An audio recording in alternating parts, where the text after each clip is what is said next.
Welcome to Siddharameshwara study zone. Friends, ಎರಡನೇ ಅಧ್ಯಾಯದ ಹಿಂದಿನ ಭಾಗದಲ್ಲಿ ವ್ಯಾಕರಣ ಮಾಹಿತಿ ಏನು ಕೊಟ್ಟಿದ್ದಾರೆ ಅಂದರೆ ವಚನಗಳು ಎಂಬ ಒಂದು ಕಾನ್ಸೆಪ್ಟನ್ನು ಕೊಟ್ಟಿದ್ದಾರೆ. ಅಂದರೆ ನಾವು ವಚನಗಳಲ್ಲಿ ಏಕವಚನ ಮತ್ತು ಬಹುವಚನವನ್ನು ನೋಡ್ತೀವಿ. ಏಕವಚನ ಅಂದರೆ ಈಗ ಆಲ್ರೆಡಿ ಗೊತ್ತಿರುವಂತೆ ಒಂದು ಎಂಬುದನ್ನು ಸೂಚಿಸುತ್ತೆ. ಬಹುವಚನ ಎಂಬುದು ಒಂದಕ್ಕಿಂತ ಹೆಚ್ಚು ಶಬ್ದವನ್ನು ಸೂಚಿಸುತ್ತೆ. ಆದ್ದರಿಂದ ನಾವು ವಚನಗಳಲ್ಲಿ ಏಕವಚನ ಮತ್ತು ಬಹುವಚನ ಅಂತ ನೋಡ್ತೀವಿ. ನೋಡಿ ಫ್ರೆಂಡ್ಸ್, ಇಲ್ಲೊಂದು ಚಾರ್ಟ್ ಕೊಟ್ಟಿದ್ದಾರೆ, ಏಕವಚನ ಮತ್ತು ಬಹುವಚನ ಅಂತ. ಕೆಲವೊಂದಿಷ್ಟು ವರ್ಡ್ಸನ್ನು ಕೊಟ್ಟಿದ್ದಾರೆ. ಅದರ ಬಹುವಚನ ಯಾವುದು ಅನ್ನೋದನ್ನು ಸಹ ಇನ್ನೊಂದು ಕಾಲಮ್ನಲ್ಲಿ ಕೊಟ್ಟಿದ್ದಾರೆ. ಇದು ವೆರಿ ವೆರಿ ಇಂಪಾರ್ಟೆಂಟು. ಇನ್ನು ನೆಕ್ಸ್ಟು ಇಲ್ಲೊಂದು ಕೆಳಗಡೆ ಮಗು ಮತ್ತು ಮಕ್ಕಳು ಅಂತ ಒಂದು ಡಿಫ್ರೆನ್ಸ್ ಕೊಟ್ಟಿದ್ದಾರೆ ನೋಡಿ, ಅದನ್ನೊಂದು ಸ್ವಲ್ಪ ನೋಡ್ಕೊಳ್ಳಿ. ಇನ್ನು ನೆಕ್ಸ್ಟು ಇನ್ನೊಂದು ಕಾನ್ಸೆಪ್ಟ್ ಏನು ಕೊಟ್ಟಿದ್ದಾರೆ ಅಂದರೆ ಲಿಂಗಗಳು ಅಂತ ಕೊಟ್ಟಿದ್ದಾರೆ. ಲಿಂಗಗಳನ್ನು ನಾವು ಏನು ಮಾಡ್ತೀವಿ, 3 ವಿಧಗಳನ್ನಾಗಿ ವಿಂಗಡಿಸ್ತೀವಿ. ಅದರಲ್ಲಿ ಪುಲ್ಲಿಂಗ, ಸ್ತ್ರೀಲಿಂಗ, ನಪುಂಸಕಲಿಂಗ ಅಂತ 3 ವಿಧಗಳನ್ನು ಮಾಡ್ತೀವಿ. ಹಾಗಂದರೆ ಪುಲ್ಲಿಂಗ ಅಂದ್ರೇನು? ಯಾವ ಶಬ್ದ ಪ್ರಯೋಗ ಮಾಡಿದಾಗ ನಮಗೆ ಗಂಡಸು ಎಂಬರ್ಥ ಸಿಗುತ್ತೆ, ಅದನ್ನು ನಾವೇನಂತೀವಿ, ಪುಲ್ಲಿಂಗ ಅಂತ ಕರಿತೀವಿ. ಅದು ನಮಗೆ ಗಂಡಸು ಎಂಬ ಭಾವನೆ ಬರಬೇಕು, ಅದಕ್ಕೆ ನಾವು ಪುಲ್ಲಿಂಗ ಅಂತ ಹೇಳ್ತೀವಿ. ನಿಮ್ಗೆ ಆಲ್ರೆಡಿ ಗೊತ್ತಿದೆ ಪುಲ್ಲಿಂಗ ಅಂದರೆ ಯಾರು? ಅಣ್ಣ, ಚಿಕ್ಕಪ್ಪ, ಅಪ್ಪ. ಇಲ್ಲೊಂದಿಷ್ಟು ಉದಾಹರಣೆಗಳನ್ನ ಕೊಟ್ಟಿದ್ದಾರೆ ನೋಡಿ, ಅದು ಎಲ್ಲ ಬಂದು ಪುಲ್ಲಿಂಗ. ಇನ್ನು ನೆಕ್ಸ್ಟು ಸ್ತ್ರೀಲಿಂಗ ಅಂದರೆ ಅದು ಹೆಸರಲ್ಲೇ ಹೇಳುತ್ತೆ, ಸ್ತ್ರೀಯನ್ನು ಸೂಚಿಸುವಂಥ ಪದ.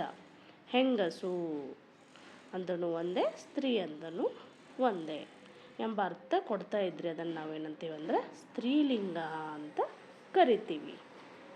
ಅಲ್ಲಿ ಉದಾಹರಣೆನೂ ಸಹ ಕೆಲವೊಂದಿಷ್ಟು ಕೊಟ್ಟಿದ್ದಾರೆ ನೋಡಿ ಫ್ರೆಂಡ್ಸ್. ಸರೋಜ, ಚಿಕ್ಕಮ್ಮ, ರಾಣಿ, ಮುದುಕಿ, ಇವೆಲ್ಲ ಸ್ತ್ರೀಲಿಂಗಕ್ಕೆ ಉದಾಹರಣೆಗಳು. ಇನ್ನು ನಪುಂಸಕಲಿಂಗ ಅಂದರೆ ಯಾವುದು ನೋಡಿ? ಯಾವ ಶಬ್ದವನ್ನು ಪ್ರಯೋಗ ಮಾಡಿದಾಗ ಹೆಂಗಸು ಗಂಡಸು ಎರಡೂ ಅಲ್ಲದ ಅರ್ಥವು ಮನಸ್ಸಿಗೆ ಹೊಳೆಯುವುದೋ ಅದು ನಪುಂಸಕಲಿಂಗ ಅಂತ ಹೇಳ್ತಾರೆ.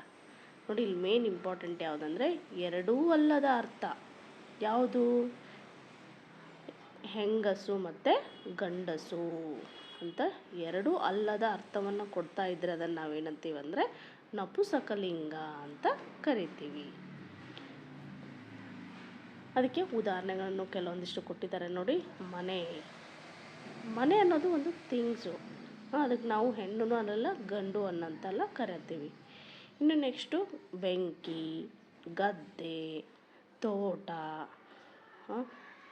ನೆಲ, ಇವೆಲ್ಲ ಏನಂದಿಷ್ಟು ಅಂದರೆ ನಪುಂಸಕಲಿಂಗಕ್ಕೆ ಉದಾಹರಣೆಗಳು. ಇನ್ನೊಂದು ಕೊಟ್ಟಿದ್ದಾರೆ ನೋಡಿ ಫ್ರೆಂಡ್ಸ್, ಮಗು. ನೋಡಿ, ಮಗು ಅಂದರೆ ಇಲ್ಲಿ ಯಾವುದೋ ಹೆಣ್ಣಿನ ಮಗು ಆಗಿರ್ಬೋದು ಅಥವಾ ಗಂಡು ಮಗು ಆಗಿರ್ಬೋದು. ಇದು ಯಾವುದು ನಿಮಗೆ ಗೊತ್ತಿಲ್ಲ, ಅದಕ್ಕೋಸ್ಕರ ಅದನ್ನು ನಾವೇನಂತೀವಿ, ನಪುಂಸಕಲಿಂಗ ಅಂತ ಹೇಳ್ತೀವಿ. ಇನ್ನು ನೆಕ್ಸ್ಟು ಇನ್ನೊಂದು ಯಾವುದು ಕಾನ್ಸೆಪ್ಟ್ ಕೊಟ್ಟಿದ್ದಾರೆ ಅಂದರೆ ನಾಮಪದಗಳು ಅಂತ ಒಂದು ಕಾನ್ಸೆಪ್ಟನ್ನು ಕೊಟ್ಟಿದ್ದಾರೆ. ನಾಮಪದಗಳಲ್ಲಿ ನಾವೇನು ಮಾಡ್ತೀವಿ ಅಂದರೆ ವಸ್ತುವಾಚಕ ನಾಮಪದಗಳಂತ ಒಂದು ವಿಧ ಇದೆ.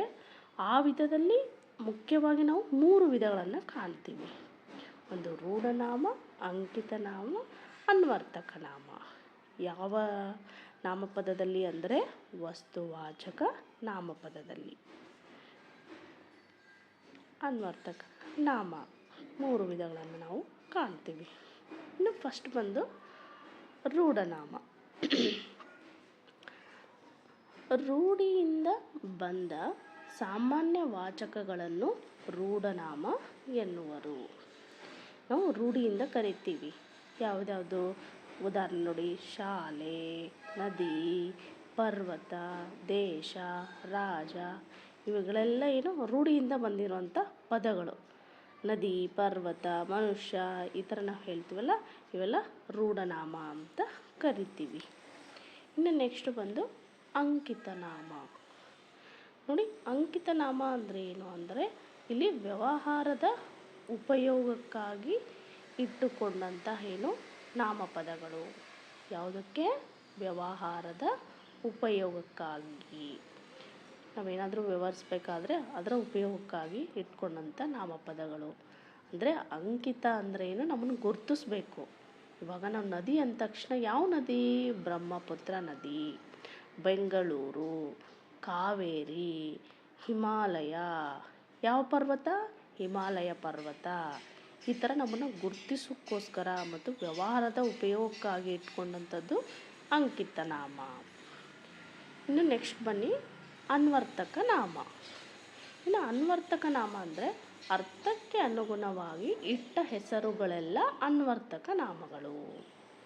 ಅರ್ಥಕ್ಕೆ ಅನುಗುಣವಾಗಿ ಇಟ್ಟ ಹೆಸರುಗಳು ಅಂದರೆ ಏನು? ಅರ್ಥ ಅಂದರೆ ಏನು? ಇವಾಗ ರೋಗಿ ಅಂದರೆ ಏನು ಅರ್ಥ ಮಾಡ್ಕೋತೀವಿ? ಅವನಿಗೆ ಸರಿ ಹುಷಾರಿಲ್ಲ ಅಂಥವನ್ನೇ ನಾವು ರೋಗಿ ಅಂತೀವಿ. ವೈದ್ಯ, ವೈದ್ಯ ವೃತ್ತಿಯನ್ನು ಮಾಡುವಂಥವನು ವೈದ್ಯ. ಶಿಕ್ಷಕಿ, ಇದೊಂದೇನೋ ಹುದ್ದೆಯನ್ನು ಅವಲಂಬಿಸಿರುವಂತಹ ಪದಗಳು ನಾವೇನಂತೀವಿ ಅನ್ವರ್ತಕ ನಾಮ. ಇನ್ನು ನೆಕ್ಸ್ಟು ವಿಭಕ್ತಿ ಪ್ರತ್ಯಯಗಳು ಕೊಟ್ಟಿದ್ದಾರೆ ನೋಡಿ ಫ್ರೆಂಡ್ಸ್. ವಿಭಕ್ತಿ ಪ್ರತ್ಯಯಗಳಂದ್ರೇನು? ಸ್ವತಂತ್ರವಾದ ಅರ್ಥವಿಲ್ಲದ ನಾಮ ಪ್ರಕೃತಿಗಳ ಮುಂದೆ ಸೇರಿ ಬೇರೆ ಬೇರೆ ಅರ್ಥವನ್ನುಂಟು ಮಾಡುವ ಊ, ಅನ್ನು, ಇಂದ, ಗೆ, ಇಕೆ, ದೆಸೆಯಿಂದ, ಅಲ್ಲಿ ಇವುಗಳಿಗೆ ನಾವು ವಿಭಕ್ತಿ ಪ್ರತ್ಯಯಗಳಂತ ಕರಿತೀವಿ. ಯಾವುದು? ಊ, ಅನ್ನು, ಇಂದ, ಗೆ, ಇಕೆ, ದೆಸೆಯಿಂದ, ಅಲ್ಲಿ, ಇವುಗಳಿಗೆ ವಿಭಕ್ತಿ ಪ್ರತ್ಯಯಗಳಂತ ಕರಿತೀವಿ. ಹಾಗಿದ್ರೆ ವಿಭಕ್ತಿ ಪ್ರತ್ಯಯಗಳು ಎಷ್ಟಿವೆ ಅಂದರೆ 7 ವಿಭಕ್ತಿ ಪ್ರತ್ಯಯಗಳನ್ನು ಈ ಟೆಕ್ಸ್ಟ್ ಬುಕ್ಕಲ್ಲಿ ಕೊಟ್ಟಿದ್ದಾರೆ. ಅದಕ್ಕೆ ಕಾಲಮ್ನು ಚೆನ್ನಾಗಿ ಹಾಕ್ಕೊಟ್ಟಿದ್ದಾರೆ. ಒಂದ್ಸಲ ಇದನ್ನು ಪದೇ ಪದೇ ರೀಕಾಲ್ ಮಾಡ್ಕೊಳ್ಳಿ, ಅಂದಾಗ ನಿಮ್ಮ ಮೈಂಡಲ್ಲಿ ಶಾಶ್ವತವಾಗಿ ಉಳಿಯುತ್ತೆ. ಫಸ್ಟ್ ವಿಭಕ್ತಿ ಪ್ರತ್ಯಯ ಊ, ಸೆಕೆಂಡು ದ್ವಿತೀಯ ಅನ್ನು, ತೃತೀಯ ಇಂದ, ಚತುರ್ಥಿ ಗೆ, ಇಗೆ, ಇಕ್ಕೆ, ಪಂಚಮಿ ದೆಸೆಯಿಂದ, ಷಷ್ಠಿ ಸಪ್ತಮಿ ಅಲ್ಲಿ ಅನ್ನೋದು 7 ವಿಭಕ್ತಿ ಪ್ರತ್ಯಯಗಳಿವೆ. ಅದಕ್ಕೆ ಇಲ್ಲಿ ನಾಮಪದಗಳಿಗೆ ವಿಭಕ್ತಿ ಪ್ರತ್ಯಯ ಸೇರಿಸಿದಾಗ ಅಂದರೆ ಇಲ್ಲಿ ನಾಮಪದ ಯಾವುದು ಅಂದರೆ ಗೌರಿ. ಇದಕ್ಕೆ ವಿಭಕ್ತಿ ಪ್ರತ್ಯಯ ಯಾವುದು? ಪ್ರಥಮದ್ದು ಊ. ಅವಾಗ ಕೊಟ್ಟಿದ್ದಾರೆ ನೋಡಿ ಇಲ್ಲಿ, ಗೌರಿಯು ಅನ್ನೋದು ವಿಭಕ್ತಿ ಪ್ರತ್ಯಯ. ಮೇಲೆ ಹೇಳಿದ್ರಂತೆ ನಾಮ ಪ್ರಕೃತಿ ಯಾವುದು ಅಂದರೆ ಗೌರಿ. ಯಾವುದು ನಾಮ ಪ್ರಕೃತಿ? ಗೌರಿ. ಇಲ್ಲಿ ಬರ್ದಿದ್ದೀನಿ ನೋಡಿ, ಯು ಅನ್ನೋದು ವಿಭಕ್ತಿ ಪ್ರತ್ಯಯ. ಇಲ್ಲಿ ಯು ಅಲ್ಲಿ ಯ ಪ್ಲಸ್ ಊ ಅನ್ನೋದಿದೆ, ಅದು ಊ ಅನ್ನೋದು ವಿಭಕ್ತಿ ಪ್ರತ್ಯಯ. ಅದಕ್ಕೋಸ್ಕರ ಗೌರಿಯು ಅಂತ ಕೊಟ್ಟಿದ್ದಾರೆ. ಇನ್ನು ನೆಕ್ಸ್ಟು ಫ್ರೆಂಡ್ಸ್, ಇಲ್ಲಿ ಕಾರಕಾರ್ಥಗಳು ಅಂತಂದು ನಾನು ಒಂದು ಎಕ್ಸ್ಟ್ರಾ ಚಾರ್ಟ್ ಕೊಟ್ಟಿದ್ದೀನಿ. ಅದು ವೆರಿ ಇಂಪಾರ್ಟೆಂಟು ಎಕ್ಸಾಮ್ನಲ್ಲಿ. ಅದನ್ನ ಒಂದು ಸ್ವಲ್ಪ ನೋಡ್ಕೊಳ್ಳಿ. ಈಗ ಕರ್ತ್ರಾರ್ಥ, ಕರ್ಮಾರ್ಥ, ಕರಣಾರ್ಥ, ಸಂಪ್ರದಾನ, ಅಪದಾನ, ಸಂಬಂಧ, ಅಧಿಕರಣ, ಇವು 7 ವಿಭಕ್ತಿ ಪ್ರತ್ಯಯಗಳಿಗೆ ಇಲ್ಲಿ ಕಾರಕಾರ್ಥಗಳು. ಇದು ವೆರಿ ವೆರಿ ಇಂಪಾರ್ಟೆಂಟು, ಇಲ್ಲಿ ಎಕ್ಸಾಮಲ್ಲಿ ಕೊಡ್ತಾರೆ. ಇದನ್ನೊಂದು ನಿಮಗೆ ಚಾರ್ಟ್ ಸಮೇತ ನಾನು ತೋರಿಸಿದ್ದೀನಿ, ಒಂದ್ಸಲ ನೋಡ್ಕೊಳ್ಳಿ.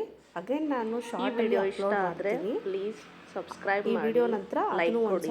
ಇಂಥ ಅನೇಕ ವಿಡಿಯೋಗಳನ್ನು ನಿಮಗೆ ಶೇರ್ ಮಾಡ್ಕೊಳ್ಳೋಕ್ಕೆ ಅವಕಾಶ ಕೊಡಿ. Thank you.